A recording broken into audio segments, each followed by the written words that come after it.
Okay, sa kasalukuyan nandito po tayo sa kahabaan ng E. Rodriguez dito banda sa may tapat ng De Los Santos Hospital. Dito sa may talipapa ng Dabayan Lagi. Kikita natin ang update sa ating kalsada dito ay marami na hong na-stranded dito at hindi na hong madadaanan ng mga maliliit na sasakyan ang kahabaan ng E. Rodriguez, no?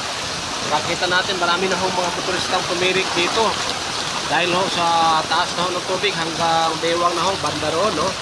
So yung bandaron, yung tinutukan natin ng kamera ay papunta po iyan ng Quiapo, Pasay, Baclaran. Ayan, hindi na madadaanan yung bandang sa may corner Araneta Rodriguez, no?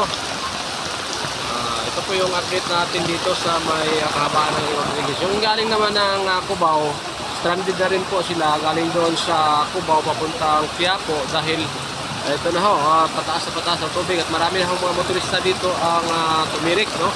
Hindi na ho kinaya ng mga motorista at yung ibang mga residente ay naglalakad daw sila sa gitna ng baha dahil iniiwan na ho nila yung mga bahay nila. Kailangan lumikas na ho ng mabataas na lugar. So itong motor na ito, binuhat na lang ho ng tatlo katao dahil hindi na ho makatawid, no? At itong sasakyan naman ito ay nag-iisip kung tatawid o hindi. Nag-iisip kung tatawid o hindi dahil sa unahan ay hanggang bewang na ho at mukhang nagdadalawang isip siya, no? Itong itong panel truck naman ay kakayanin pa yan dahil mataas yung panel truck na yan. Ito, siguro dito.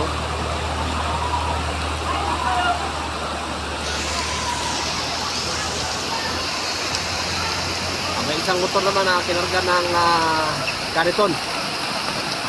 Hindi kinaya. Tumirik. Tuwa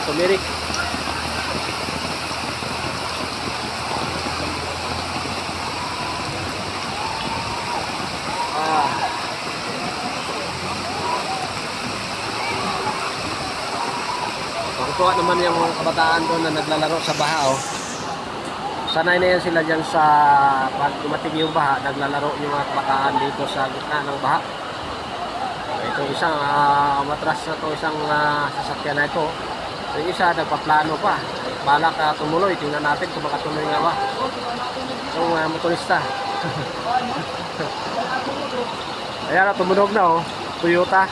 Mataas itong Toyota na to pero takot siyang pumasok. Takot siyang ilulusog sa baha itong kotse niya at may tumutulong na doon sa ilalim niya.